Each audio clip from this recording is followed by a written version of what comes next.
మూడవ అధ్యాయం అందరికీ స్వాగతం. ఓం అజ్ఞానతిమిరాంధస్య జ్ఞానాంజనశలాకయ చక్షురున్మిలితం येन తస్మై శ్రీగురవే నమః. నమో ఓం విష్ణుపదాయ కృష్ణప్రేష్ఠాయ భూతలే శ్రీమతే భక్తి వేదాంత స్వామిన్యితి నామినే. నమస్తే సరస్వతి దేవే గౌరవాణి ప్రచారిణే నిర్విశేషా శూన్యవాది పాశ్చాత్య దేశధారిణే. हे कृष्णा करुणा सिंधो दीनबंधो जगत्पते गोपेश गोपिका कांता राधा कांता नमोस्तुते. तप्त कांचन गौरांगी राधे वृंदावनेश्वरी वृषभानुसुते देवी प्रणमामि हरिप्रिये. जय श्री कृष्ण चैतन्य प्रभु नित्यानंद श्री अद्वैता गदाधर श्रीवासादि गौर भक्त वृंद. Hare Krishna Krishna Krishna Hare Krishna Hare Hare Hare Rama Hare Hare Rama Rama Rama Hare Hare. Hare Krishna Hare Krishna Krishna Krishna Hare Hare Hare Rama Hare Rama Rama Rama Hare Hare. Hare Krishna Krishna Krishna Hare Hare Hare Rama Rama Rama Hare Hare. Hare Krishna Krishna Krishna Hare Hare Hare Rama Rama Rama Hare Hare. Hare Krishna. Very good. Hare so Krishna. Hare Krishna. Mataji చెప్పిన తర్వాత మీరు పాడాలి అందరూ. మనం అందరూ మాతాజీ పాడిన తర్వాత పాడాలి, అది గమనించుకోండి. హరే కృష్ణ. హరే కృష్ణ. ధన్యవాదాలు ప్రభుజీ. హరే కృష్ణ. సో మూడవ అధ్యాయం చూద్దాము, కర్మయోగం. సో ఈ కర్మయోగం గురించి మనం కొద్దిగా చూసాం క్లుప్తంగా సెకండ్ చాప్టర్లో. సో ఈరోజు ఈ కర్మయోగం 3, 4, 5వ అధ్యాయంలో కూడా కొంతవరకు చూస్తాము. సో మొట్టమొదటిగా ఇది అర్జున ఉవాచతో ప్రారంభమవుతుంది.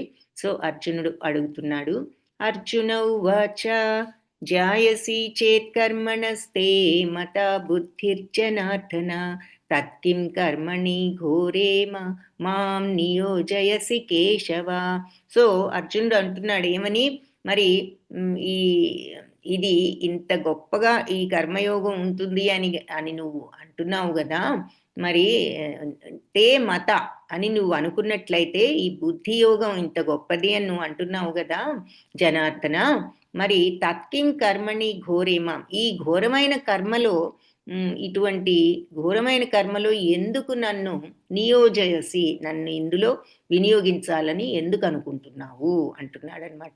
సో జనార్దన, కేశవ, కామ్యకర్మం కంటే ఈ బుద్ధే మంచిదని నువ్వు అంటున్నావు కదా, అలాంటప్పుడు నన్ను ఇలాంటి ఘోరమైన యుద్ధంలో ఎందుకు వినియోగించాలనుకుంటున్నావు అని అర్జునుడు అడుగుతున్నాడు. అంటే కామ్యకర్మల కంటే బుద్ధే మంచిది అనే విషయం, బుద్ధి మంచిది అన్నారు కానీ కామ్యకర్మలు వదిలిపెట్టమని అనలేదు కదా భగవంతుడు. సో అర్జునుడు కూడా విషయం ఇంకా క్లియర్గా అర్థం కాలేదని మనకి దీనిని బట్టి అర్థమవుతుంది. అర్థమై కూడా మనబోటి వాళ్ళకి ఇంకా క్లారిటీతో ఉండాలని కూడా చెప్పుండొచ్చు. బట్ అర్జునుడు అడిగిన ప్రశ్న అది.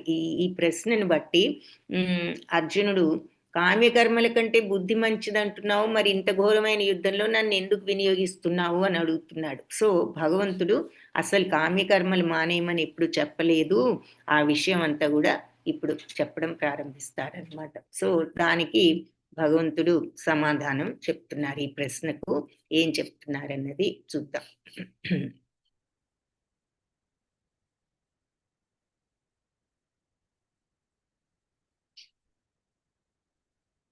వ్యామిశ్రీ ఇంకా ఏమంటున్నాడు అర్జునుడు, యామిశ్రేణేవ వాక్యేన బుద్ధిం మోహయసీవ మే తదేకం వద నిశ్చిత్య ఏన శ్రేయోహమాప్నుయాం. సో ఎన్నో అర్థాలు ఉన్నాయి, నువ్వు చెప్పిన ఈ బోధలన్నిటి ఎన్నో చెప్పావు నాకు, ఇప్పుడు దానికి ఎన్నో అర్థాలు ఉన్నాయి, నా బుద్ధి అంతా కూడా మోహం చెంది అంటే నాకు కొంచెం కన్ఫ్యూజింగ్ గా ఉంది అంటున్నాడు అనమాట. మరి భగవద్గీత అనేది ఇంకా అర్జునుడు కాబట్టి ఒక్కసారి విశదీకరించగానే అర్జునుడికి అర్థమైంది. మరి మనం ఎంతగానో వింటే తప్పితే ఈ దీనిలో ఉన్న లోతుగా ఉన్న భావం అర్థం చేసుకోవడానికి కూడా కొంత జీర్ణం చేసుకోవడానికి కూడా కొంత శక్తి, కొంత టైము అవసరం. కాబట్టి అర్జునుడు అంతటి వాడికే క్లుప్తంగా విన్నప్పుడు అర్థం కాలేదు కాబట్టి అదే చెప్తున్నాడు అర్జునుడు. ఎన్నో అర్థాలు కనిపిస్తున్నాయి నీ బోధలలో, కాబట్టి నాకు కొంచెం కన్ఫ్యూజింగ్గా ఉంది, నా బుద్ధి మోహం చెందింది అంటే అక్కడ అర్థం అది, నాకు క్లారిటీ తెలియడం లేదు. కాబట్టి ఏది అత్యంత శ్రేయస్కరము, ఏన శ్రేయోహం ఆప్నుయాం అంటే ఏ విషయం నాకు శ్రేయస్సును కలిగిస్తుందో పొందుతానో, నేను దేనితో అయితే నేను శ్రేయస్సును పొందుతాను, తదేకం వద నిశ్చిత్య నువ్వే దానిని దయతో నాకు చెప్పవలసింది అంటున్నారనమాట. కాబట్టి ఏది అత్యంత శ్రేయోదాయకం దయతో నాకు నిశ్చయంగా తెలియజేయి, ఎందుకంటే ఎన్నో విషయాలు ఎన్నో ఉన్నాయి ఈ బోధల్లో, నాకు అందుకని కొంచెం క్లారిటీ తెలియడం లేదు, ఏది ఎక్కువ శ్రేయస్కరమో నీవే నాకు దయతో తెలియజేయి అంటున్నాడు. అప్పుడు భగవంతుడు చెప్తున్నారు, శ్రీ భగవానువాచ లోకేస్మిన్ ద్వివిధా నిష్ఠా పురా ప్రోక్తా మయా నఖ జ్ఞానయోగేన సాంఖ్యానాం కర్మయోగేన యోగినాం. ఈ లోకంలో ద్వివిధ నిష్ఠ, 2 రకాల నిష్టలు ఉన్నాయని పురా ఇంతకు ముందే పూర్వమే ప్రోక్త చెప్పాను కదా, మయ నేను అనగా పాపరహితుడా, ఇంతకు ముందే నేను ఈ లోకంలో 2 రకాల నిష్టలు ఉన్నాయని చెప్పాను. ఏది? జ్ఞానయోగేన సాంఖ్యానం, జ్ఞానయోగం ద్వారా ఈ ఆత్మతత్వాన్ని, కర్మయోగేన యోగినాం అలాగే ఈ కర్మ మార్గం ద్వారా కూడా ఈ తత్వాన్ని తెలుసుకోవచ్చని అని చెప్పి చెప్తున్నారు. సో ఈ పాపరహితుడైన అర్జున, ఆత్మానుభూతిని పొందడానికి మనుషులు 2 రకాల మార్గాలు చూసుకుంటారని నీకు ఇంతకు ముందే వివరించాను కదా. ఆ 2 రకాల మార్గాల్లో మరి జ్ఞానయోగంతో కొంతమంది ధ్యానం మీద అలా ఇంట్రెస్ట్ ఉన్న వాళ్ళు జ్ఞానయోగంతో ఆత్మతత్వాన్ని తెలుసుకుంటే, ఈ పనుల పట్ల అది ఆసక్తి ఉన్న వాళ్ళు కర్మ మార్గంలో దీనిని అర్థం చేసుకుంటారు అని చెప్పి భగవంతుడు ఒక మాట చెప్పారు. సో సాంఖ్యయోగం మరి అంటే ఆత్మతత్వాన్ని జ్ఞానంతో చేసుకోవచ్చు, లేదు అంటే కర్మ ద్వారా కూడా జ్ఞానంతో కర్మ చేస్తూ, ఈ జ్ఞానంతో ఏమిటి మనం బ్రీఫ్గా చూసాం, ఫలాపేక్ష లేకుండా అన్నారు. ఆ రకంగా మనం కర్మ చేస్తూ కూడా మనం జ్ఞాన మార్గంలోనే అన్ని మరి ధ్యానాలు ఇవన్నీ చేయకుండా మన బాధ్యతలను మనం నిర్వర్తిస్తూ కూడా ఈ రకంగా నిర్వర్తించామంటే నిత్య జీవితంలో మన పనులు చేస్తూనే మనం ఆత్మసాక్షాత్కారాన్ని తెచ్చుకోవచ్చు అని చెప్పారు. సో 2 రకాల మార్గాలు ఉన్నాయని నీకు ఇంతకు ముందే చెప్పాను. నకర్మణామనారంభాత్ నైష్కర్మ్యం పురుషోష్ణుతే నచ సన్యసనాద్యేవ సిద్ధిం సమధిగచ్చతి. కేవలం కర్మ చేయకుండా ఉండడం ద్వారా ఎవరు కూడా కర్మఫలాల నుంచి విముక్తి పొందలేరు అని చెప్తున్నారు. అంటే మనం కర్మ చేస్తే మనకి ఏదో బంధాలు అంటుకుంటాయి కాబట్టి ఏ పని చేయకుండా ఉంటే ఏ బంధం రాదు అనుకుని పనులు మానేసామంటే మనకి విముక్తి కర్మఫలాల నుండి రాదు అంటున్నారు. అది నకర్మణ, అది మనం అంటే అకర్మతో పని చేయడం అంటే పనులు మానేయడం కాదు అని చెప్తున్నారు అనమాట. ఏ పని చేయకుండా ఉన్నంత మాత్రాన కర్మబంధాలు అంటూ అనుకుంటున్నారేమో, అలా విముక్తిని పొందలేరు. అలాగే కేవలం సన్యాసం ద్వారా ఎవరు కూడా సంపూర్ణత్వాన్ని పొందలేరు. అంటే సన్యాసం తీసేసుకుంటే ఇంకా మనం ఏది చేయం కదా, ఇంకా మనకి ఏమి కర్మలు అంటదు అనుకోవడం కూడా కరెక్ట్ కాదు అంటున్నారు. నకర్మణామనారంభాత్, అనారంభాత్ కర్మలంటే ఇక్కడ విద్యుక్త ధర్మాలు అంటే బాధ్యతలు అని కూడా చెప్పుకోవచ్చు. బాధ్యతలను అనారంభాత్ అంటే ప్రారంభించకుండా ఉండడం అంటే చేయకుండా ఉండడం. బాధ్యతల్ని మనం చేయకుండా ఉన్నట్లయితే నైష్కర్మ్యం, కర్మాల నుంచి విముక్తి అనేది ఉండదు. పురుష మానవుడికి అశ్నుతే పొందడు కర్మ విముక్తిని పొందడు, కర్మ బంధాల నుంచి విముక్తిని పొందడు. ఏది బాధ్యతలను గనక అతను నిర్వర్తించకపోతే ఈ కర్మల నుంచి అతనికి ఏమాత్రం విముక్తి అనేది ఉండదు. అలాగే నచ సన్యాసం ద్వారా కూడా ఉండదు అంటున్నారనమాట. కేవలం సన్యాసించడం వల్లనే, అంటే ఊరికినే మనం పనులన్నీ మానేసి నేను సన్యాసం తీసేసుకున్నాను అనుకున్నంత మాత్రాన నసిద్ధిం సమధి గచ్చతి, ఈ సిద్ధత్వం అనేది అతనికి నా గచ్చతి రాదు అంటున్నారు. గచ్చతి అంటే పొందడం, నా గచ్చతి అంటే పొందకపోవడం. సో అతనికి కేవలం సన్యాసం తీసుకున్నంత మాత్రాన రాదు. అంటే ఏమిటి? సన్యాసం ఎప్పుడు తీసుకుంటాము?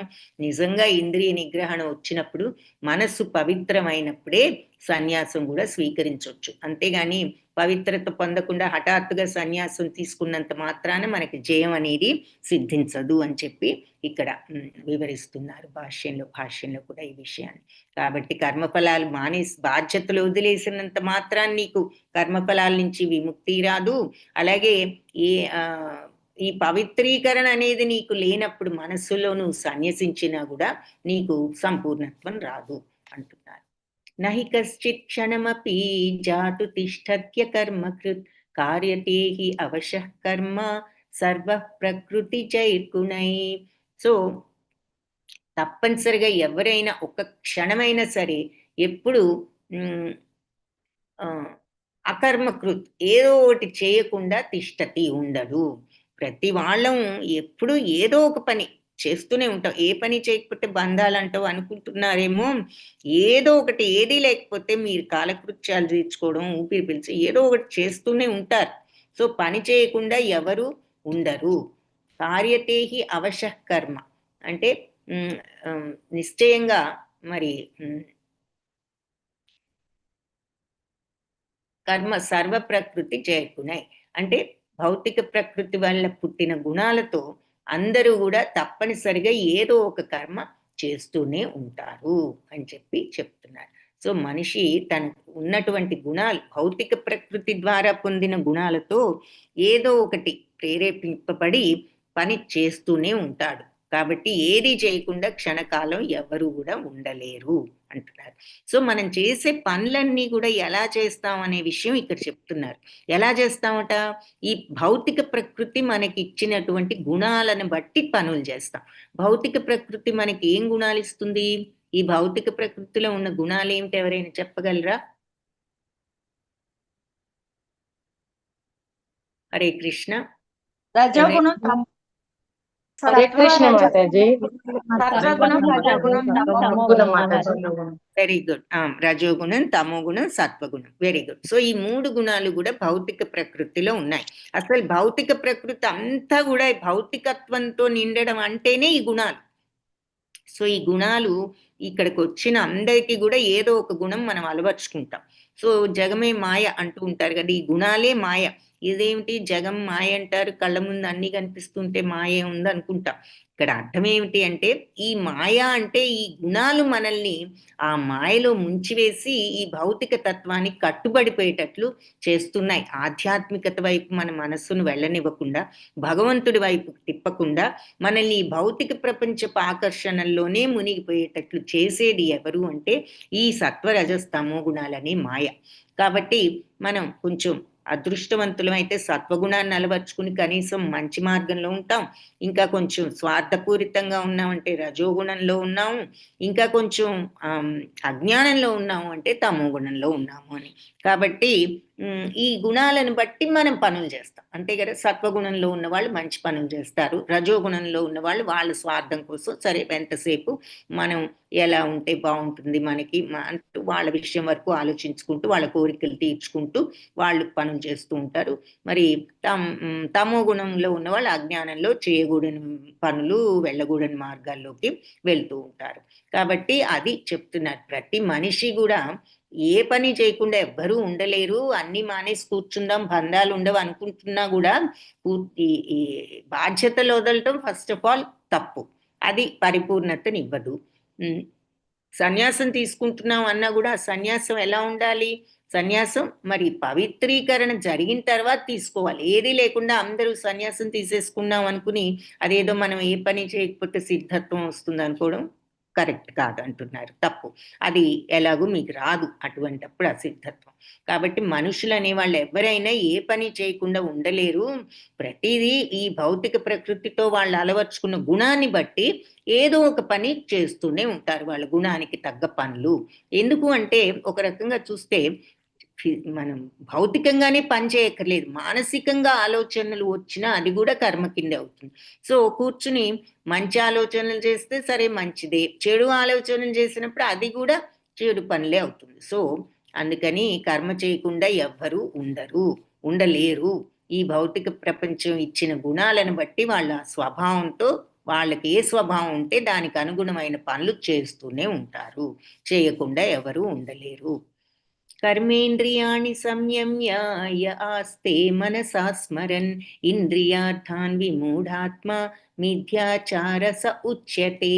సో కర్మేంద్రియాలన్నీ సంయమ్య అంటే కంట్రోల్ చేసుకున్నప్పటికీ ఎవరైతే అన్ని కర్మేంద్రియాలను కంట్రోల్ చేసుకుని అస్తే ఉంటారో మనసా స్మరన్ మనస్సుతోనే ధ్యానిస్తూ ఇంద్రియార్థాన్ విమూఢత్మ ఇంద్రియార్థాలంటే ఏం చెప్పుకున్నాం? ఎవరైనా చెప్పగలరా? హరే కృష్ణ. ఇంద్రియాలు హరే కృష్ణ చెప్పండి మాతాజీ. అదే మాతాజీ, కళ్ళ ద్వారా మనం చూడడం, చెవుల ద్వారా వినడం, ముక్కు ద్వారా పీల్చుకోవడం, నాలుక ద్వారా రుచి చూడడం, చర్మం ద్వారా స్పర్శ అనేవి ఇంద్రియార్థాలు అని మాతాజీ. హరే కృష్ణ. ఇంద్రియార్థాలు అంటే ఇంద్రియార్థాలు. సో ఇంద్రియార్థాలు అంటే కొంచెం తేడా ఉంది. ఇప్పుడు మీరు చెప్పినవన్నీ కరెక్ట్. ఇంద్రియాలు అవి, దానికి ఒక మాట కూడా ఉంది, శబ్ద రూప చెప్పండి. హరే కృష్ణ. ఏం ప్రభుజీ? మాతాజీ కోరికను కలిగేసి కోరికలను కలిగించే వస్తువులు. ఇంద్రియార్థాలంటే ఫిజికల్ ఆబ్జెక్ట్స్ అన్నమాట, వస్తువులు. మన కళ్ళ ముందు వస్తువులు, చూసిన వస్తువు కావాలనుకుంటున్న, నిన్న సోఫా ఎగ్జాంపుల్ చెప్పుకున్నాం కదా. సో అలా ఇంద్రియార్థాలంటే చూసిన విషయాలు. సోఫా అనేది ఒక గ్రాటిఫికేషన్ మాతాజీ. శబ్దము, స్పర్శ, రూపము, రసము, గంధము. శబ్ద రూప రసగంధాలు. Sense gratification Mataji. స్పర్శ, రూపము, రసము, గంధము అంటే ఇంద్రియ తృప్తి, ఇంద్రియాలను తృప్తి పరచుకోవడం, అది కాదు. ఇంద్రియార్థం అంటే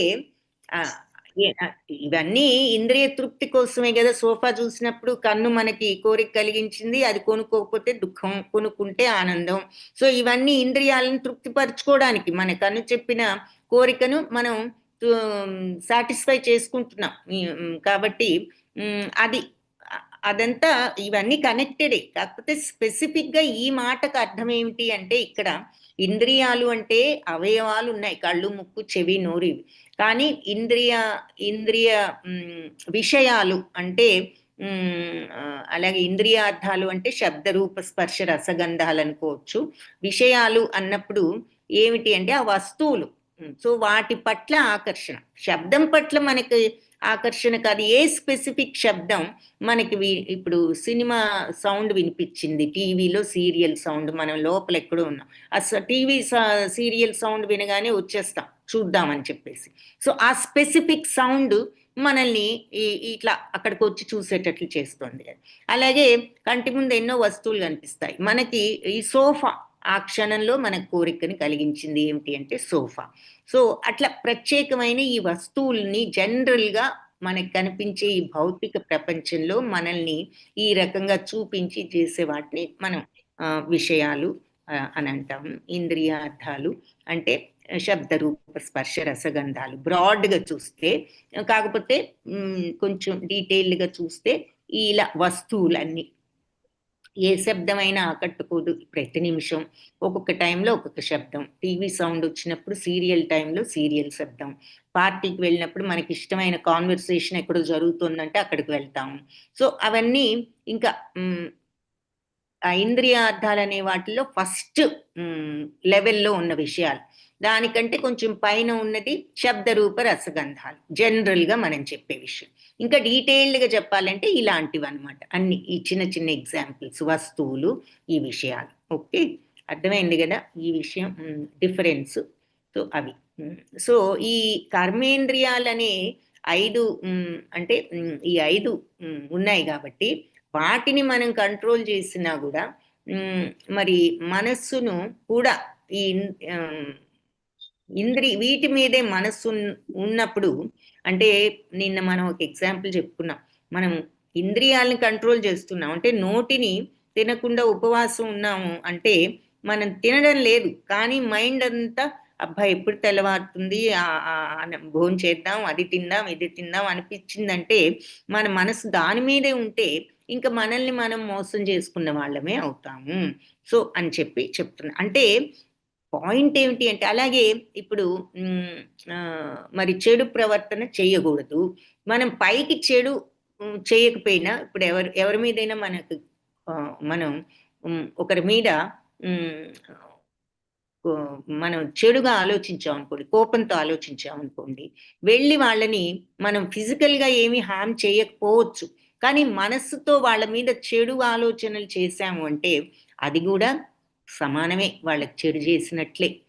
అది అంటే ఇంకొక ఎగ్జాంపుల్, ఉపవాసం అనేది ఈజీ ఎగ్జాంపుల్. మనం భోజనం మానేసాము, కానీ మనసు అబ్బా ఇది తింటే బాగుండు, అది తింటే బాగుండు అంటే మైండ్ అంతా మనకు ఫుడ్ మీదే ఉంటే మనల్ని మనమే మోసం చేసుకున్న వాళ్ళం అవుతాము అంటున్నారు. అలాగే ఇంకొక ఎగ్జాంపుల్, మరి మనుషుల మీద మనం పైకి బాగానే ఉన్నట్లు కనిపిస్తాము, లోపల మాత్రం వాళ్ళ గురించి చెడుగా అనుకుంటున్నాం అనుకోండి, అది కూడా మరి ఈ మైండ్ని కంట్రోల్ చేయి. పైకి నోటితో వాళ్ళని ఏమనకుండా కంట్రోల్ చేసుకుంటున్నాం, మనసులో మాత్రం వాళ్ళ గురించి చెడుగా భావిస్తున్నాం. సో అది కూడా మరి మైండ్ని కంట్రోల్ చేసుకోలేకపోవడం. కాబట్టి ఈ ఇంద్రియాలను నువ్వు కంట్రోల్ కలిగినా మనస్సుతో మాత్రం నువ్వు ఈ చెడు మార్గంలో ఉన్నావు అంటే అప్పుడు నువ్వు మిథ్యాచార్యుడవే, అంటే నిన్ను నువ్వే మోసం చేసుకున్న కపట యోగివే అని చెప్పి చెప్తున్నారు. కాబట్టి దీన్ని బట్టి ఏం అర్థం చేసుకోవాలి, ముఖ్యమైనది ఏమిటంటే మైండ్ని కంట్రోల్ చేసుకో. మైండ్ కంట్రోల్ అయితే ఆటోమేటిక్గా నోరు ప్రవర్తన కంట్రోల్ అవుతాయి, అంతే కదా. నోరుని ప్రవర్తనని కంట్రోల్ పైకి మనం చేసుకున్నా మనస్సులో చెడు భావాలు కానీ ఉండకూడని విషయాలు కానీ చేసినప్పుడు ఇంక ఉపయోగం ఏముంది? ఆ మనస్సునే కరెక్ట్గా చేసుకున్నప్పుడు ఆటోమేటిక్గా భౌతికంగా కూడా మనం కరెక్ట్గానే ఉంటాం. అది భగవంతుడు ఇక్కడ చెప్పేది. కాబట్టి మీరు ఇంద్రియాలను నిగ్రహించుకున్న మనస్సును నిగ్రహించుకోకపోతే మీరు అంతా వేస్టే, మీరు మిథ్యాచార్యులుగానే ఉంటారు, కపట యోగులే అని చెప్పి చెప్తున్నారు. ఇక్కడ మనకి ఈజీగా అర్థం అవడానికి ఇక్కడ సన్యాసించితే మనకి ఏది అంటదు అనుకుని పవిత్రం అవ్వకుండానే సన్యాసం తీసుకున్నారు అంటే అది వేస్ట్ అని ఇందాక చెప్పారు కదా. అదొక ఎగ్జాంపుల్గా తీసుకున్నట్లయితే ఈయన మరి సన్యాసించాడు, కానీ సన్యాసులు మరి ఏది వద్దనుకునే స్థితిలో ఉండాలి వాళ్ళకు. ఇటువంటివన్నీ మరి సెల్ ఫోను, ఇక్కడ స్మోకింగ్, ఇవన్నీ చేసినప్పుడు వాళ్ళే మోసం చేసుకుంటున్నారు కదా. మేమేదో సన్యాసులు, కానీ వాళ్ళు ఏవైనా సన్యాసుల రీతిలో ప్రవర్తించడం లేదు. అలాగే ధ్యానం చేస్తున్నాం అనుకోవచ్చు, మైండ్ ఇంకా దేని మీదో ఉంటుంది. సో అంటే బిగినింగ్ స్టేజెస్లో అందరూ కొంచెం సాధన చేయాలనుకోండి, బట్ ఐడియా ఏమిటి అంటే మైండ్ కంట్రోల్ మోర్ ఇంపార్టెంట్. పైకి ఇంద్రియాలను కట్టడి చేసుకున్న దానికన్నా మనస్సును నిగ్రహించుకోవడం ఇంపార్టెంట్. ఆ మనోనిగ్రహణ లేనప్పుడు మైండ్, మీరు ఇంద్రియాలను పైకి కట్టుబాటు చేసినా కూడా ఉపయోగం లేదు, మీరు మిథ్యాచార్యులే, మిమ్మల్ని మీరు మోసం చేసుకున్న వాళ్ళే అని అంటున్నారు. యస్త్వింద్రియాణి మనసా నియమ్యారభతే అర్జున కర్మేంద్రియై కర్మయోగం అసక్తా సా విశిష్యతే. సో అలాగే అందుకని ఎవరైతే ఇంద్రియాలను మనస్సును కూడా కంట్రోల్ చేసుకోగలుగుతారో అర్జున, మనస్సుతో ఇంద్రియాలను కంట్రోల్ చేసుకో. పైకి ఇంద్రియాలను ఊరికినే కంట్రోల్ చేసుకుని మనస్సును కంట్రోల్ చేసుకోకుండా ఎటు పడితే అటు చెడు ఆలోచన విధానంలోకి వెళ్ళడం కాదు. మనస్సుతో నువ్వు ఇంద్రియాలను కంట్రోల్ చేసుకో. అంటే ముందు మైండ్ని సరి అయిన మార్గంలో పెడితే ఆటోమేటిక్గా నీ ఇంద్రియాలు సరి అయిన మార్గంలో ప్రవర్తిస్తాయి. అది ఆ రకంగా అదుపు చేసుకుని కర్మేంద్రియాలను కర్మయోగం అసక్తాసా విశిష్యతే, ఎవరైతే ఫలాపేక్ష ఆసక్తి లేకుండా వాళ్ళ యొక్క కర్మల్ని చేస్తారో ఈ రకంగా వాళ్ళు విశిష్యతే శ్రేష్ఠులు అని చెప్తున్నారు. సో ఇంకొక వైపు శ్రద్ధావంతులైన వాళ్ళు మనస్సుతో కర్మేంద్రియాలను అదుపు చేసుకుంటారు.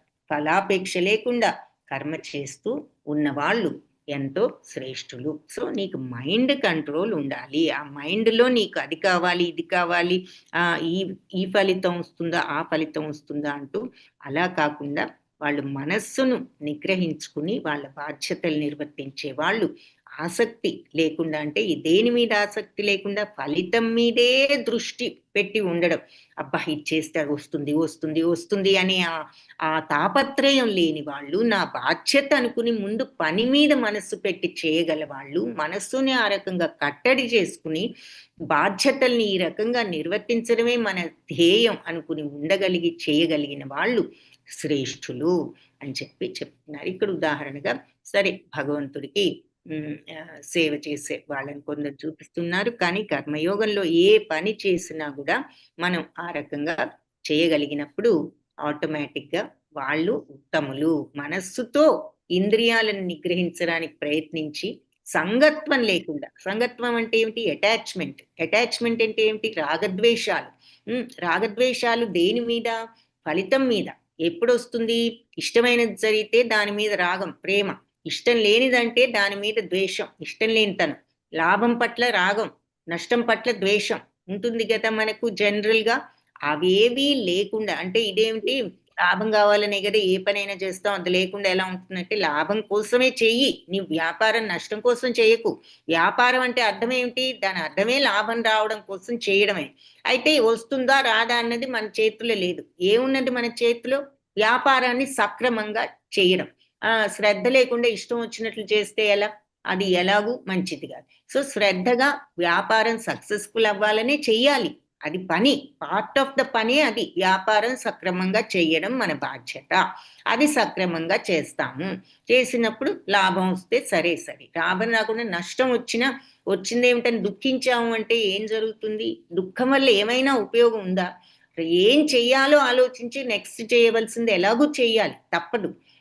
అది ఈ దుఃఖం వల్ల అది కూడా మనం కరెక్ట్గా చేయలేం. కాబట్టి లాభం వచ్చిందని మరి పొంగిపోయి గర్వపడిపోయి మనం వచ్చిందంతా కూడా స్పెండ్ చేసి ఆ రకంగా కూడా ఉన్నా కూడా మంచిది కాదు. కాబట్టి ఏది ఎలా ఉన్నా సమత్వంతో ఉంటూ మన డ్యూటీని మనం చేసుకున్నప్పుడే మరి ఆ రకంగా మనస్సును నిగ్రహించుకోవడం, ఎలాంటి పరిస్థితి వచ్చినా నిగ్రహంతో ఉంటూ మన బాధ్యతలను మనం సక్రమంగా చేసుకుని వెళ్ళిన వాడు ఉత్తముడు, శ్రద్ధావంతుడు అని చెప్తున్నారు. సో అలా ఉండాలి అంటే ఇంద్రియాలను నిగ్రహించుకోవాలి. మరి ఇంద్రియాలే కదా రియాక్ట్ అయిపోయి ఏదొచ్చినా మనకి చెప్పి మైండ్ని ఇలా కల్లోలపరిచేది. సో ఇంద్రియాలను మనస్సుతో, ఆ మనస్సే ఇంద్రియాలని కంట్రోల్ చేసేటట్లు చేసుకో, అంతేగాని ఇంద్రియాలని మనస్సును కంట్రోల్ చేసుకునేటట్లు కాదు. సో నువ్వు ఎవరైతే మనస్సుతో వాళ్ళు ఇంద్రియాలని కంట్రోల్ చేసుకుని ఈ రకంగా పని చేయగలిగిన వాళ్ళు కర్మ ఫలితాల మీద ఆసక్తిని ప్రక్కన పెట్టి బాధ్యతను నిర్వర్తించడమే మరి మైండ్ కంట్రోల్ అంటే. సో అలా చేయగలిగిన వాడు ఉత్తముడు అని చెప్తున్నారు. సో ఆన్సర్స్ కొన్ని వచ్చాయి కదా సెకండ్ చాప్టర్ గురించి, అవి క్విక్ గా చూద్దాము.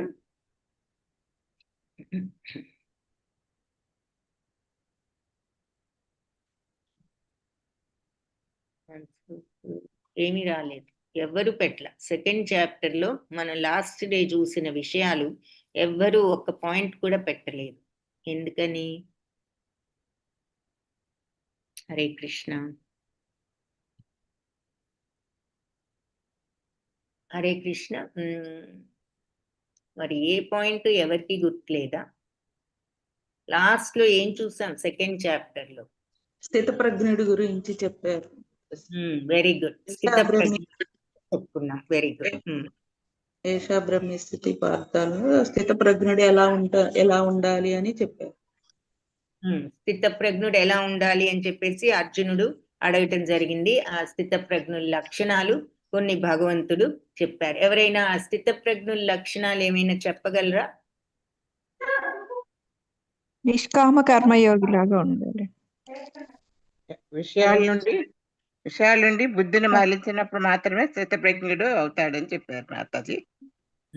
Very good. సో ఈ ప్రతిఫలాపేక్ష లేకుండా ఈ భౌతిక ప్రపంచపు విషయాల నుండి మనం మళ్లించగలిగిన మెయిన్ గా ఏం చెప్తున్నాం, శత్రువు అయినా మిత్రుడైనా సమస్థితిలో ఉంటాడు, ఎలాంటి దాన్నైనా ఒకే రకంగా ఉండగలుగుతాడు ఏ పరిస్థితిలో అయినా అని చెప్పుకున్నాం కదా. అతను హరే కృష్ణ మాతాజీ. చెప్పండి ప్రభుజీ. హరే లాభం వచ్చినా నష్టం వచ్చినా స్థిరంగా, ఏ లాభం వచ్చినా సంతోషం లేకుండా, నష్టం వచ్చినా బాగా బాధపడకుండా ఉండడానికి ఒక చెప్పచ్చు. Very good. సో లాభ నష్టాల్లో సమత్వంతో ఉండగలిగిన వాడు, సుఖ దుఃఖాల్లో సమత్వంతో ఉండగలిగిన వాడు, వీళ్ళకి సుఖ ప్రజ్ఞ యొక్క మెయిన్ లక్షణాలు. అంటే ఎటువంటి స్థితి వచ్చినా చలించకుండా ఉండగల వాళ్ళు, స్థిమితత్వంతో ఉండగలిగినాడు. అదే ఆ స్థిమిత తత్వమే యోగము అని చెప్పేసి చెప్పారు. కాబట్టి ఆ మాట కూడా మనం కర్మయోగంలో ఒక చోటు చూస్తాం, డైరెక్ట్ గా చెప్పడం ఆ సమత్వమే యోగము. సో సమత్వము అంటే ఏమిటి, ఇంగ్లీష్ లో ఈక్వానిమిటీ అంటాము.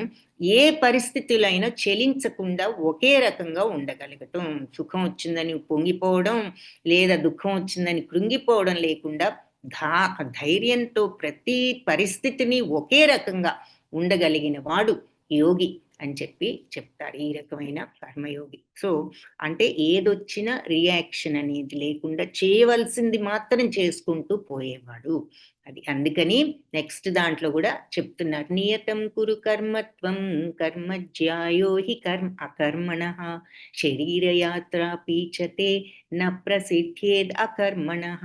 సో నియతం కురు కర్మత్వం, త్వం నీకు నియతం నియమించబడ్డ కర్మను కురు చెయ్యి. అంటే నీకు నియమించబడ్డ పని అంటే ఏమిటి, ఎవరికి మనం ఏదైనా నియమించామంటే దాని అర్థం ఏంటి, బాధ్యత. నీ బాధ్యతను నువ్వు చెయ్యి, నిర్వర్తించు. కర్మజ్యాయోహి అకర్మణః.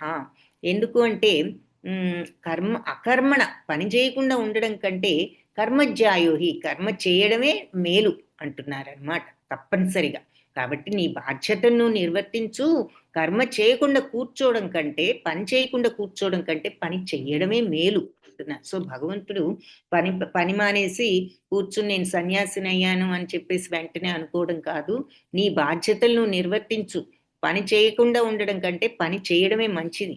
శరీర యాత్ర పీచ అంటే ఈ జీవన యాత్ర కూడా నీకు నప్రసిద్ధే అకర్మణః. నీ యొక్క శరీర యాత్ర అంటే నీ జీవన యాత్ర, అంటే కూడా అకర్మతో నీకు సిద్ధించదు. సో పని చేయకుండా కూర్చుంటే నీ జీవన యాత్ర కూడా సిద్ధించదు అంటున్నారు. సో నీ జీవితం నువ్వు సరి అయిన మార్గంలో నడవాలి అంటే పని చేయకుండా కూర్చుంటే కుదరదు నీకు అంటున్నారనమాట. కాబట్టి నీ విద్యుక్త ధర్మాన్ని నువ్వు నిర్వర్తించు, నీ డ్యూటీ నువ్వు చేయి. సో డ్యూటీ ఇస్ గాడ్ అని మనం ఇంగ్లీష్లో కూడా అంటూ ఉంటారు. సో అంతగా నీ బాధ్యత అంత ముఖ్యం, నీ ధర్మాన్ని నిర్వర్తించు. ఎందుకంటే పని చేయకుండా కూర్చోటం అంటే అకర్మ అంటున్నావు అంటే పని చేయకుండా ఉండడం అని. ఇక్కడ అసలు అకర్మకి ఇంకా గొప్ప మీనింగ్ ఉంది, అది ముందు ముందు చూస్తాం. సో ఇక్కడ అకర్మ అంటే పని చేయకుండా ఉండడం. పని చేయకుండా ఉండడం కంటే నీ బాధ్యతను నువ్వు నిర్వర్తించు. ఎందుకు అంటే పని చేయకుండా కూర్చోవడం కంటే అదే ఉత్తమం.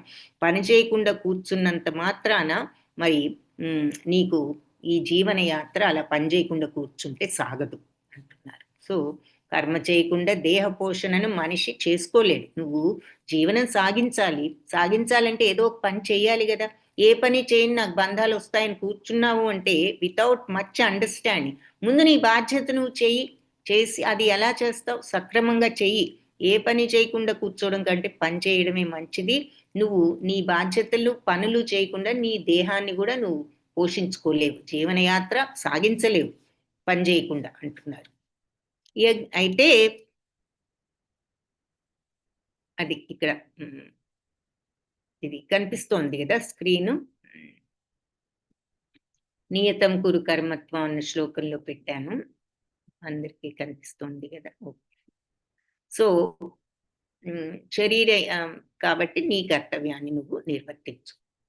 అయితే పని చేయవలసిందే అన్నారు. ఆ పని ఎలా చెయ్యాలి అన్నది నెక్స్ట్ చెప్తున్నారు. ఎలా చేస్తావు పని, యజ్ఞార్థాత్ కర్మణోన్యత్ర లోకోయం కర్మ బంధనః తదర్థం కర్మ కౌంతేయ ముక్త సంగ సమాచర. ఇంద్రియాల నిగ్రహంగా ఉంచే వారి బుద్ధి స్థిరంగా ఉంటుంది. Priyanka Mataji, very good, correct. So ఇంద్రియ నిగ్రహణ ఉన్నప్పుడు బుద్ధి స్థిరంగా ఉంటుందని నిన్న భగవంతుడు చెప్పారు. బుద్ధి పరిపర విధాల ఈ మనసు వెళ్ళిపోతే బుద్ధి స్థిరంగా ఉండదు అని కూడా చూసా. Very good, correct. సో ఇక్కడ పని చేయాలి, పని చేయందే నీకు జీవనయాత్ర సాగదు. ఏ పని చేయకుండా ఎవరు ఉండలేరు. నీ బాధ్యతలను నిర్వర్తించు. ఎందుకంటే పని చేయకుండా కూర్చోవడం కంటే బాధ్యతలు నిర్వర్తించాలి. ఏ పని చేయకుండా నీ జీవన యాత్ర కూడా సాగదు. కానీ ఆ పని ఎలా చేస్తావు అంటే యజ్ఞార్థాత్ కర్మణోన్, యజ్ఞం కోసం చేసినట్లు కర్మ చేయి. అన్యత్ర వేరే రకంగా చేసావు అంటే లోకోయం, ఈ లోకంలో కర్మబంధన, కర్మబంధాలు నీకు వస్తాయి. తదర్థం ఈ రకంగా గనక నువ్వు కర్మ చేసావంటే కౌంతేయ ముక్త సంగ అంటే నువ్వు అసంగత్వంతో సమాచార చక్కగా చెయ్యి అంటున్నారు. సో విష్ణువు కోసం యజ్ఞ రూపంలో కర్మ చేయాలి. లేనట్లయితే ఈ జగత్తులో నీకు కర్మ బంధకారకం అవుతుంది, నీకు బంధాలు వస్తాయి. కాబట్టి కుంతిపుత్ర, నీ విద్యుత్ ధర్మాలను అంటే నీ బాధ్యతలను, నీ రెస్పాన్సిబిలిటీస్ని, నీ డ్యూటీస్ని భగవంతుడి ప్రీతి కోసం చెయ్యి. ఆ రకంగా నువ్వు బంధం నుంచి విముక్తుడు అవుతావు అంటున్నారు. సో ఎలా చేయాలి పని? భగవత్ ప్రీతి అర్థం చెయ్యాలి, భగవంతుడికి ప్రీతి కలిగించే విధంగా చెయ్యాలి, భగవంతుడికి నచ్చే విధంగా చెయ్యాలి. అంటే ఏదైనా మరి ధర్మ మార్గంలో కరెక్ట్ గా మనం చెయ్యాలి. అది ముఖ్యంగాని మనకి పని చేస్తే మనని ప్రీతి చేసుకుందామని కాదు చేయడం పని, భగవంతుడికి ప్రీతి కలిగించేలాగా చేయండి. ఏ పని చేసినా పని చేయకుండా జరగదు. మీ విద్యుక్త ధర్మాలు మీరు చేయవలసిందే. మీరు మీ శరీర యాత్ర కోసం మీరు ఏదో ఒక పని చేసుకోవాలి. కానీ ఎలా చేయాలి? యజ్ఞం కోసం అన్నట్లు చెయ్యి. యజ్ఞం కోసం అంటే యజ్ఞం చేశాము అంటే ఏమిటి? యజ్ఞంలో అన్ని వేస్తూ ఉంటారు, మీరు ఎప్పుడైనా చూసారా? స్వాహ స్వాహ అంటూ మనం అన్ని యజ్ఞంలో హోమంలో వేస్తూ ఉంటారు. అంటే దాని అర్థం ఏమిటి? స్వాహ అంటే సమర్పణ, సమర్పణ అని అర్థం. తీసుకోమని భగవంతుడికి అర్పిస్తున్నాం అన్నమాట. సో యజ్ఞం అంటేనే భగవద్ అర్పితం చేస్తూ మనం అవన్నీ సమర్పిస్తున్నాం విష్ణువు కోసం. అలాగే మనం ఏ పని చేసినా భగవంతుడికి అర్పిస్తున్నాము అనుకుంటూ అర్పించామంటే ఇష్టం వచ్చినట్లు చేయొచ్చా? మనం భగవంతుడికి ఏదైనా అర్పిస్తున్నాము అంటే అది మనం మంచి విషయం అయితేనే, మంచి వస్తువు అయితేనే, మనకి వీలైనంత పండు పెట్టాము, మరి కుళ్ళిపోయిన పండు పెడతామా నైవేద్యం? మంచి పండు ఏదో చూసి పెడతాం, అంతే కదా భగవంతుడికి నైవేద్యం పెట్టాలి అన్నప్పుడు. అలా మనం పని చేసినప్పుడు కూడా ఆ పనిని సవ్యంగా చేసి భగవదర్పితం అనుకున్నప్పుడు ఆయనకి ప్రీతి కలిగించే విధంగా చేయాలి. అంటే భగవంతుడికి ధర్మ మార్గమే నీ యొక్క రాగద్వేషాతీతంగా నువ్వు చేయగలిగినప్పుడే భగవంతుడికి ప్రీతి. కాబట్టి రాగము ద్వేషము అవి ఏదో వాటి కోసం, అంటే రాగము ద్వేషం ఎప్పుడు వస్తాయి?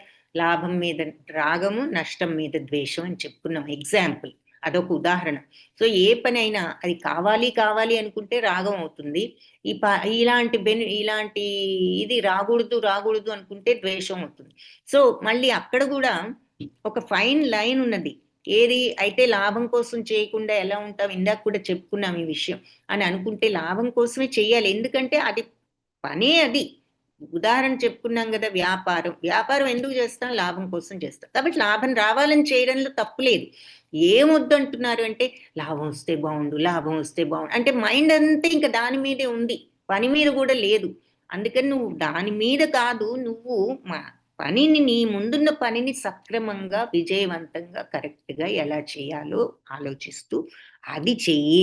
వచ్చేదేదో తర్వాత భగవద్ అనుగ్రహంతో ఏది రావాలంటే అది వస్తుంది. ఏది వచ్చినా నువ్వు సమత్వంతో ఉండే మనస్తత్వాన్ని సాధనతో తెచ్చుకో అని చెప్తున్నారు. సో ఎందుకంటే బాధపడకుండా ఎలా ఉంటాం? ఓకే, బాధపడడం వల్ల ఏం ప్రయోజనం? ఏదైనా ప్రయోజనం ఉందా? మనం డిప్రెషన్లోకి వెళ్ళడం, తర్వాత జరగవలసిన కార్యక్రమాన్ని మనం చేయలేని స్థితిలో ఉండిపోవచ్చు ఆ దుఃఖంతో. దానివల్ల ఏం ఉపయోగం? ఎలాగూ చేయవలసిందే. అది బాధ లేకుండా మనం చేయవలసింది నిర్వికారంగా ఉంటూ చేయడం బెటరా, దుఃఖిస్తూ కూర్చోవడం బెటరా? సో లాజికల్గా ఆలోచించినా కూడా భగవంతుడు చెప్పిన దాంట్లో ఎంతో అర్థం ఉన్నది. కాబట్టి అందుకని సమత్వంతో ఉండు. నువ్వు చేయవలసిందేమిటో చెయ్యి, అది ముఖ్యం. ఆ తర్వాత మరి ఏది జరిగినా నీ కంట్రోల్లో లేదు అని నిన్న క్లాస్లో కూడా చూసాం. నీకు దానివల్ల వచ్చే ఫలితాల మీద నీకు హక్కు లేదు, పని చేయడం మీదే నీకు హక్కు ఉంది. అంటే పనియే నీ కంట్రోల్లో ఏముంది అంటే ఎలా పని చేయగలమో అది మన కంట్రోల్లో ఉంది. దాని నుండి ఏమొస్తుందన్నది మన కంట్రోల్లో లేదు. నువ్వు పని బాగా చేస్తే రావచ్చు, అది వేరే విషయం. రాకపోవచ్చు కూడా, నువ్వు ఎంత బాగా చేసినా అది వేరే విషయం. ఏదైనా నీ కంట్రోల్లో లేదు. నీ కంట్రోల్లో ఉన్నది ఆ పనిని సవ్యంగా చేయడం నీ చేతిలో ఉన్నది, అది చెయ్యి. ఆ తర్వాత ఏదొచ్చినా నువ్వు మరి సమత్వంతో ఉండు. ఆ తర్వాత జరగవలసిందేమిటో ఆలోచించుకుని చెయ్యి వచ్చిన దాన్ని బట్టి. అంతేగాని దాని మీదే మనసు పెట్టి వస్తే బాగుండని నువ్వు అనుకుని రాకపోతే అంత ఆశ పెట్టుకుని నువ్వు కృంగిపోయి దుఃఖపడిపోయి కోపం తెచ్చుకుని ఇవన్నీ చేసి నువ్వు సాధించేది ఏమీ లేదు ఆ రకమైన మనస్తత్వంతో. కాబట్టి సమత్వం అనేది ఉన్నవాడే ఏ పరిస్థితిలో అయినా ముందుకు వెళ్ళగలుగుతాడు. కాబట్టి ఆ సమత్వాన్ని నువ్వు ప్రాక్టీస్ చేయి. ఈ అంతేకాకుండా ముందుకు వెళ్ళగలగడమే కాకుండా ఇలాంటి భావాలన్నీ అటాచ్మెంట్స్ పెట్టుకుంటే నీ కర్మ బంధాలు కూడా చుట్టుకుంటాయి. కాబట్టి కర్మ బంధాలు లేని స్థితికి వెళ్ళాలి అంటే నువ్వు వచ్చే ఫలితాల మీద నీ దృష్టిని పెట్టకు, పని చేయడం మీద మాత్రమే నీ దృష్టిని సారించు అని చెప్తున్నారు. కాబట్టి అది ఎలా అంటే యజ్ఞం కోసం ఎలా సాధ్యం అని మనందరి డౌట్ వస్తుంది. అనుకోకుండా ఎలా ఉంటాము, మరి కావాలనే ఉంటుంది కదా.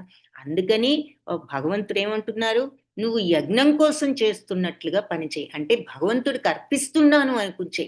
వ్యాపారం చేస్తే ఇది భగవంతుడి కోసం చేస్తున్నా, ఆయనకు అర్పించాను. నైవేద్యం అర్పించి మనం ప్రసాదం తీసుకున్నట్లుగా పనిని భగవంతుడికి అర్పించి చేసి ఆ వచ్చినది కూడా ప్రసాదంలాగా తీసుకోగలుగుతాం. సో ఈ రకంగా నువ్వు కర్మ తదర్థం కర్మ కౌంటేయ, ఈ రకంగా అర్థం చేసుకుని కర్మని చేయి కౌంటేయ. ముక్త సంఘ, నువ్వు అప్పుడు సంగత్వం అటాచ్మెంట్ నుంచి, రాగం నుంచి, ద్వేషం నుంచి విముక్తుడు అవుతావు. ఆ పని మీద వచ్చే ఆ ఫలితం మీద నుంచి నీకు మనసు సడిలిపోతుంది. నువ్వు భగవంతుడికి ఇచ్చాను అనుకున్నప్పుడు, ఆయనకి ప్రీతి కలిగించే రకంగా నువ్వు పని చేసినప్పుడు నువ్వు ఈ రకంగా చేయగలుగుతాం అని. ఎలా ఈ పద్ధతిని సాధించాలో మనం దానికి కూడా మార్గం చెప్పారనమాట భగవంతుడు. ఈ రకంగా ఉంటూ ఇట్లా చేయి, నువ్వు ఇట్లా చేస్తే నువ్వు కర్మబంధాలు మీద ఆసక్తిని వదులుకోగలుగుతావు. ముక్త సంఘ, నువ్వు ఆ అటాచ్మెంట్స్ నుంచి బయటపడతావు. ఎప్పుడు యజ్ఞార్థాత్ కర్మణం, నువ్వు భగవంతుడి కోసం చేస్తున్నట్లుగా చేసినప్పుడు అని చెప్పి చక్కగా మార్గం కూడా చెప్పేశారు ఎలా చేయాలి.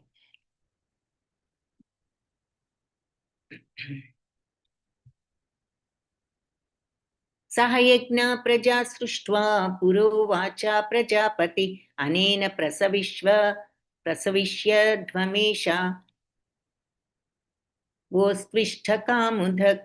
సో సృష్టి ఆరంభంలో మరి భగవంతుడు అందరికీ కూడా ప్రభు అయినటువంటి భగవంతుడు ప్రజలందరినీ కూడా సృష్టించారు. పురోవాచ ప్రజాపతి, సృష్టించి ఆయన ఈ రకంగా చెప్పారట. ఏమని, అనేన ప్రవిశ్యధ్వమేష. సో మీరు అందరూ కూడా శ్రేయస్సును పొందండి, అధికంగా శ్రేయస్సును పొందండి. అలాగే అస్తు అగుగాక, ఏది ఇష్ట, మీకు కోరినవన్నీ అగుగాక, మీరు కోరుకున్నవన్నీ జరుగుగాక. కామధుక్, మీకు అన్నీ కూడా మీకు కావలసినవన్నీ ఇస్తాను, సర్వాన్ని కూడా మీకు అవసరమైన సుఖజీవనానికి అవసరమైనవన్నీ కూడా మీకు ఒసుగుతాను అని చెప్పేసి. సో సృష్టి ప్రారంభంలో అందరికీ, జీవులందరికీ కూడా భగవంతుడు మానవులకు, దేవతలకు అందరికీ కూడా ఈ యజ్ఞాలను సృష్టించి విష్ణువుకి ప్రీతికరమైన యజ్ఞాలను సృష్టించి, ఈ యజ్ఞాలతో మీరందరూ సౌఖ్యవంతులు అవ్వండి. ఎందుకు అంటే వీటిని గనక మీరు సరిగ్గా ఈ యజ్ఞాలు చేసినట్లయితే మీ సుఖజీవనానికి, ముక్తికి కావలసిన సర్వస్వాన్ని కూడా నేను ఇస్తాను అని చెప్పి ఆశీర్వదించారు. సో ఆయన విష్ణు ప్రీతికరమైన యజ్ఞాలను సృష్టించారు అని చెప్పి చెప్తున్నారు. మీరందరూ కరెక్ట్గా ఈ యజ్ఞాలు గనక ఆచరించినట్లయితే మీరందరూ సుఖంగా, మీకు కావలసినవన్నీ నేను ఇస్తాను అని చెప్పి దేవతలకు, మానవులకు అందరికీ కూడా చెప్పారు అని చెప్పి చెప్తున్నారు. సో దీని అర్థం ఏమిటో ముందు శ్లోకాల్లో మనకి ఇంకా తెలుస్తుంది. సో ఏమంటున్నారు నెక్స్ట్, దేవాన్ భావయతానీనా తే దేవా భావయంతు వః పరస్పరం భావయంత శ్రేయ పరమవాప్స్యథ. సో యజ్ఞాలతో సంతృప్తి మీరు మరి అందరూ సరిగ్గా చేయండి యజ్ఞాలు, ఇదిగో నేను ఈ యజ్ఞాలన్నీ ఇచ్చాను, ఈ యజ్ఞాలన్నీ కరెక్ట్ గా చేయండి, అప్పుడు మీకు కావాల్సినవన్నీ నేను ఇస్తాను అని ఆశీర్వదించారు కదా. ఈ యజ్ఞాలతో సంతృప్తి, మీరు ఇలా కరెక్ట్ గా యజ్ఞాలు చేసినప్పుడు దేవతలందరూ కూడా మీకు ప్రియాన్ని కలిగిస్తారు. ఆ రకంగా మనుషులు దేవతలు వాళ్ళిద్దరి మధ్యలో మంచి సహకారం ఉంటూ అందరికీ కూడా శ్రేయస్సు కలుగుతుంది అని చెప్పారు. సో అందరూ మీరు ఈ యజ్ఞాలు ఇలా కరెక్ట్ గా చేసినట్లయితే నేను చెప్పిన విధంగా దేవతలకు కూడా మీరు అలా కరెక్ట్ గా చేస్తే ఆనందాన్ని కలిగించిన వాళ్ళు అవుతారు. అప్పుడు మీరు దేవతలు అందరూ ఒకరికొకరు మీరు కరెక్ట్ గా చేస్తారు, దేవతలు కరెక్ట్ గా చేశారని ప్రియంగా ఉంటారు మీ పట్ల. సో ఈ రకంగా మీ ఇద్దరు ఎవరి పనులు వాళ్ళు కరెక్ట్ గా ఇలా చేసినప్పుడు దేవతలు కూడా ప్రియంగా ఉండి మీ అందరికీ శ్రేయస్సును కలిగిస్తారు అని చెప్తున్నారు. సో అంటే ఇప్పుడు దేవతలు ఉదాహరణకు మరి ఈ వానదేవత వర్షాలు రాకపోతే కరువు, మరి దేవత యజ్ఞం చేస్తే వర్షం వస్తుంది అంటూ ఉంటాం కదా. సో మనం కరెక్ట్ గా ప్రవర్తించినప్పుడు దేవతలు కూడా ప్రియం చెందరు. సో మనకి ఏదో ఒక మనకు అవసరమైనవి లభించవు. అప్పుడు మనం అందరం కూడా కరెక్ట్ గా మన పనులని ధర్మ మార్గంలో చేసినప్పుడు దేవతలు కూడా ప్రియంగా ఉండి మరి ఏ కరువు కాటకాలు లేకుండా అందరూ ఆనందంగా ఉంటారు. అందుకే రామరాజ్యం అంటూ ఉంటారు. ఆ రోజుల్లో మరి అందరూ ధర్మ మార్గంలో ఎవరి పనులు వాళ్ళు ఇలా నిర్వర్తించబట్లే వాళ్ళకి ఇటువంటి సుఖకరమైనటువంటి జీవనం ఉండేది. అందరూ ధర్మంగా ఉండేవారు కాబట్టి. మరి ఈ రోజుల్లో ధర్మం అనేది లేకపోబట్టే మనకి ఇన్ని రకాలుగా ప్రకృతిలో కూడా ఎన్నో విపరీతాలు జరుగుతున్నాయి కదా. భూకంపాలు ఏమిటి, మరి తుఫాన్లు ఏమిటి, ఇవన్నీ రావడం, అవసరమైనప్పుడు వర్షం ఉండదు, అనవసరమైనప్పుడు వర్షం వస్తుంది, పంటలన్నీ మునిగిపోతాయి. సో ఇవన్నీ కూడా ఎందుకు జరుగుతున్నాయి అంటే మరి మనం సరి అయిన ప్రవర్తనతో మన డ్యూటీస్ ని మనం సక్రమంగా చేయనప్పుడు దేవతలు కూడా ప్రీతి చెందరు, తద్వారా మనకి కావాల్సినది కూడా మనకి అందదు. కాబట్టి అలా కరెక్ట్ గా చేసినప్పుడు దేవతలకి మీరు ప్రియాన్ని కలిగించగలరు. మీ డ్యూటీని యజ్ఞాలంటే ఇక్కడ మెయిన్ గా మనం అర్థం చేసుకోవాల్సింది యజ్ఞం లాగా చేయండి అంటే యజ్ఞం మనం భగవంతుడికి సమర్పిస్తూ చేస్తాం. అలాగే పనిని కూడా యజ్ఞం లాగా చేయండి. పనే యజ్ఞం. ఎప్పుడైతే భగవంతుడికి నచ్చే విధంగా మనం ఆ పనిని చేయగలుగుతామో ఏ చిన్న పనైనా అది యజ్ఞంతో సమానం. ఎప్పుడు భగవంతుడికి నచ్చే విధంగా చేస్తూ ఫలాసక్తి లేకుండా, అది రెండో పాయింట్. ఫస్ట్ది భగవత్ ప్రీత్యర్థం చేయాలి, రెండు ఫలాసక్తి లేకుండా చేయాలి. అప్పుడు ఏ చిన్న పనైనా ఈ విధంగా చేస్తే యజ్ఞంతో సమానం. కాబట్టి అది ఇక్కడ చెప్తున్నారు. నువ్వు ఎన్నో దేవతలు మరి ఇష్టాన్ భోగాన్ హి వో దేవా దాస్యంతే యజ్ఞ భావిత తైర్దత్తాన ప్రదాయైభ్యో యో భుంక్తేస్తేన ఏవ సహ. సో మన అవసరాలన్నీ దేవతలు సమకూరుస్తూ ఉంటారు. యజ్ఞం ఎప్పుడు మనం చేసిన యజ్ఞంతో వాళ్ళు సంతృప్తి చెందినప్పుడు మనకు కావలసినవన్నీ దేవతలు ఇస్తారు. అంటే ఇక్కడ యజ్ఞం అంటే ఏమిటి? అందరం యజ్ఞాలు చేయగలమా? నిజమైన యజ్ఞం హోమం ముందు కూర్చుని మంత్రాలు చదువుతూ మన వల్ల రోజు యజ్ఞాలు చేస్తామా? లేదు.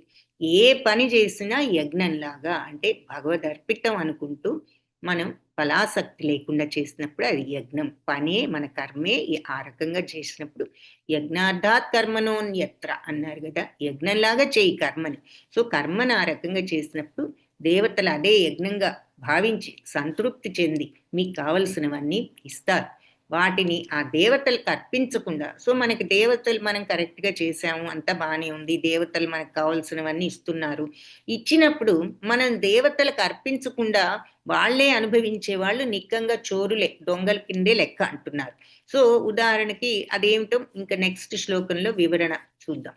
సో యజ్ఞశిష్టాశిన సంతోం ఉచ్యంతే సర్వకిల్బిషై భుంజతే తే త్వగం పాప ఏ పచంత్యాత్మ కర్మణాత్ కారణాత్. సో యజ్ఞంతో అర్పించిన ఆహారాన్ని స్వీకరించడం వల్ల భక్తులందరూ కూడా సర్వ పాపాల నుంచి విముక్తులవుతారు. సో ఇప్పుడు యజ్ఞంలో మనం అన్ని అర్పిస్తాం కదా, ప్రసాదం ఇస్తూ ఉంటాం. ఆ ప్రసాదాన్ని మనం తీసుకుంటే ఏమవుతుంది, యజ్ఞం నుంచి ప్రసాదం వస్తే మనం ప్రసాదం ఎందుకు తీసుకుంటున్నాం, ప్రసాదం తీసుకుంటే పుణ్యం అంటూ ఉంటారు కదా, అందుకే ప్రసాదం అందరూ తీసుకుంటాం. సో పుణ్యం అంటే అన్ని పాపాల నుంచి విముక్తులు అవుతారు ఆ యజ్ఞం నుంచి. ఆ యజ్ఞంలో అర్పించిన ప్రసాదాలు స్వీకరించడం వల్ల భక్తులు భక్తిభావంతో తీసుకోవాలి, అది ఇంపార్టెంట్ పాయింట్. ఎవరైనా తీసుకుని ఏదో పాపాలు పోతాయని తీసుకోవడం కాదు, భక్తితో తీసుకున్నప్పుడు ఆ పాపాల నుంచి విముక్తులు అవుతారు. అలాగే కానీ మనం ప్రియం కోసమే ఆహారాన్ని సిద్ధం చేసుకునే వాళ్ళు పాపాన్ని భుజించినట్లే అంటున్నారు. సో ఇప్పుడు మనం వంట చేసుకుంటాము, భోజనం చేయాలని మనమే తినాలనుకుంటూ వంట చేసుకుని తినేస్తే అది పాపమే అంటున్నారు. కానీ మరి అది ఎలా తినాలి అనే డౌట్ వస్తే యజ్ఞంలాగా ముందు దేవతలకు భగవంతుడికి అర్పించి తరువాత నైవేద్యం పెట్టి మనం ప్రసాదంలాగా తీసుకోవాలి.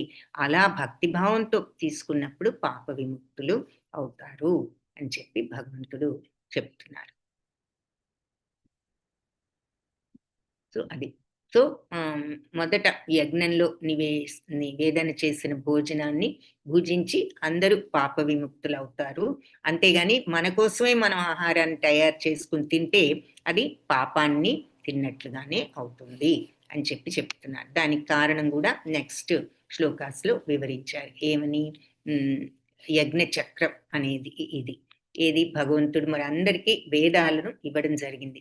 ఆ వేదాల్లో ఏమున్నాయి, ఏ పని ఎలా చేయాలి, నీ బాధ్యతల్ని ఎలా నిర్వర్తించాలి అనేది భగవంతుడు వేదాల్లో చెప్పారు. మన కర్తవ్యం, పనులు ఏ విధంగా చేయాలి. అలా కరెక్ట్గా వేదాలు చెప్పినట్లుగా చేసినప్పుడు అది యజ్ఞంతో సమానం. ఏ పనైనా, ఇక్కడ నాగలితో దున్నుతున్నాడు, ఏది నాగలి మరి మొక్కలు పెడుతున్నాడు, అది కూడా యజ్ఞంతో సమానం. నువ్వు కరెక్ట్గా చేసినప్పుడు, ఏది ఫలాపేక్ష లేకుండా భగవదర్పితం అనుకుంటూ ఆయన ప్రీతి కలిగించే విధంగా చేసినప్పుడు అది యజ్ఞంతో సమానం. అలా అందరూ వాళ్ళ డ్యూటీస్ని కరెక్ట్గా చేసుకున్నప్పుడు మరి సస్యశ్యామలతో వస్తుంది. భగవంతుడు దేవతలు ప్రీతి చెంది మనకు కావలసినవి ఇస్తారు, వర్షాలు వస్తాయి, ధాన్యం పండుతుంది, ధాన్యంతో మనకి రకరకాల ఆహారం వస్తుంది. అలా వచ్చిన ఆహారాన్ని మనం మరి కృతజ్ఞతాభావం లేకుండా మనమే తినేస్తే ఎంత తప్పు. అది ముందు భగవంతుడికి దేవతలకు అర్పించి తరువాత కృతజ్ఞతగా మనకి ఇచ్చినందుకు మనం తీసుకోవాలి. అది యజ్ఞ చక్రం. సో అలా తీసుకోకుండా మనమే తింటే దొంగల క్రిందే లెక్క అని అంటున్నారు. అన్నాద్భవ. సో ఈ యజ్ఞ చక్రాన్ని ఈ రకంగా వర్ణించారు. అన్నాద్భవంతి భూతాని పర్జన్యాద్ అన్న సంభవ, యజ్ఞాద్భవతి పర్జన్యో యజ్ఞకర్మ సముద్భవ. ప్రాణులన్నీ కూడా ధాన్యం మీద, అన్నాద్భవంతి భూతాని, భూతాలంటే జీవరాశులని చెప్పుకున్నాం. జీవరాశులు అన్నీ కూడా అన్నం మీద ఆధారపడి ఉన్నాయి. అన్నం అంటే కొన్ని జీవరాశులు అన్నం కాదు, ఆహారం మీద ఆధారపడి ఉంటాయి. పర్జన్యాద్ అన్న సంభవ.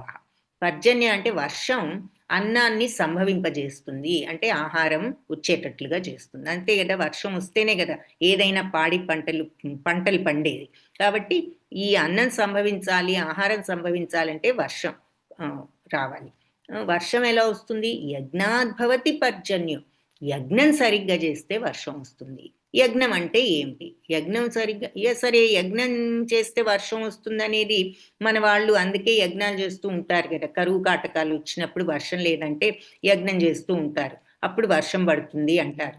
ఎందుకు మరి సైంటిఫిక్గా చూసినా కూడా వర్షాలు ఈ వేడికి మరి మేఘాల్లాగా వెళ్ళి వర్షం వస్తుందని అంటారు. అలాగే భగవంతుడి కోసం ప్రీతి చెందేటట్లు యజ్ఞం చేస్తే ఆయన కరుణించి వర్షాలు కురిపిస్తారు అని చెప్పి అంటూ ఉంటారు. సో ఇక్కడ ఇంకొక అర్థం ఏమిటి, ఈ ఏ పనైనా మనం యజ్ఞంలాగా చేసినప్పుడు భగవంతుడు ఈ అగ్ని లాంటి హోమంలో మంత్రాలు చదువుతూ చేసే యజ్ఞమే అక్కర్లేదు, మన పనులను మనం సక్రమంగా భగవంతుడికి నచ్చే విధంగా భగవత్ప్రీతి అర్థం చేస్తూ ఫలాసక్తి లేకుండా చేయగలిగినప్పుడు అది యజ్ఞంతో సమానం. 2 పాయింట్స్. ఫస్ట్ భగవత్ప్రీతి అర్థం చేయాలి పని, సెకండ్ ఇది ఫలాసక్తి లేకుండా చేయాలి. ఇలా చేసినప్పుడు అది యజ్ఞంతో సమానం అవుతుంది, ఏ చిన్న పని అయినా సరే. కాబట్టి అలా పనులు చేసినప్పుడు ఆటోమేటిక్గా భగవంతుడు దేవతలు ప్రీతి చెంది మరి వర్షాలు వస్తాయి. సో యజ్ఞాద్భవతి పర్జన్యం. వర్షం దేని మీద ఆధారపడిందంటే యజ్ఞాల మీద. యజ్ఞం సరిగ్గా చేసినప్పుడు, అంటే మనందరం మన బాధ్యతలను సక్రమంగా నిర్వర్తించినప్పుడు ఆటోమేటిక్గా రావాల్సిన టైంలో వర్షాలు, సస్యశ్యామలత వస్తుంది. యజ్ఞ కర్మ సముద్భవ. యజ్ఞం దేని మీద ఆధారపడింది? సరే, వర్షమేమో యజ్ఞం మీద ఆధారపడింది. యజ్ఞం దేని మీద? కర్మ సముద్భవ. మన బాధ్యతలు మనం నిర్వర్తించడంలోనే యజ్ఞం ఉన్నది. ఏది? అగ్ని ముందు కూర్చుని చేసే యజ్ఞమే యజ్ఞం కాదు. ఎవరి బాధ్యతలను వాళ్ళు సక్రమంగా చేస్తే అదే యజ్ఞం. సక్రమంగా చేయడం అంటే ఏమిటి? భగవంతుడికి నచ్చే విధంగా కర్మఫలాల మీద ఆసక్తి లేకుండా చేయగలిగినప్పుడు ఆ పని యజ్ఞము. సో మళ్ళీ ఒకసారి చూస్తే భూతాలు అంటే జీవరాశులన్నీ ఆహారం మీద ఆధారపడి ఉన్నాయి. పర్జన్యాద్ అన్న సంభవ. ఆహారమేమో వర్షం మీద ఆధారపడింది. యజ్ఞాద్ భవతి పర్జన్యం. వర్షమేమో యజ్ఞాల మీద ఆధారపడి ఉన్నది. యజ్ఞమేమో కర్మ సముద్భవ. కర్మ సరిగ్గా చేయడం మీద యజ్ఞం అనేది ఆధారపడి ఉన్నది. అంటే పనులు ఎవరి బాధ్యతలు వాళ్ళు కరెక్ట్గా చేయడమే యజ్ఞము అని చెప్తున్నారు. సో భగవంతుడు ఈ వేదాల ద్వారా మన కర్తవ్యం ఎలా చేయాలో ఆయన ఎలాగూ చెప్పారు. ఏది సరి అయిన ప్రవర్తన, ఏది కాదు. ఆ ప్రకారంగా మనం డ్యూటీస్ చేసినప్పుడు అది యజ్ఞంతో సమానం. అలా అందరూ కరెక్ట్గా యజ్ఞంలాగా పనులు చేసినప్పుడు వర్షాలు, సస్యశ్యామలత వస్తాయి. అది వచ్చినప్పుడు ధాన్యాలు పండుతాయి. ధాన్యం పండినప్పుడు ఆహారం వస్తుంది. ఆ ఆహారాన్ని కృతజ్ఞతగా మనం ముందు భగవంతుడికి అర్పించాలి, దేవతలకు అని చెప్పి ఆ యజ్ఞ చక్రం చెప్తాం. అది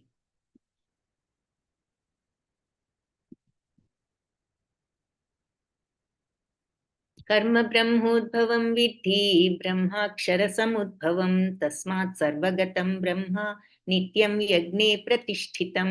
సో మనకి నియమించిన ఈ కర్మలు వేదాలన్నిట్లో చెప్పారు కదా. అలా వేదాలు ఎక్కడి నుంచి వచ్చాయి? ప్రత్యక్షంగా భగవంతుడు చెప్పినవే వేదాలన్నీ. అందుకే సర్వవ్యాపకమైన ఈ పరబ్రహ్మం యజ్ఞకర్మలన్నిట్లో కూడా నిత్యంగా ప్రతిష్ఠితమై ఉంటుంది అని చెప్పి చెప్తున్నారు. సో వేదాలన్నీ కూడా భగవంతుడు ప్రత్యక్షంగా చెప్పారు.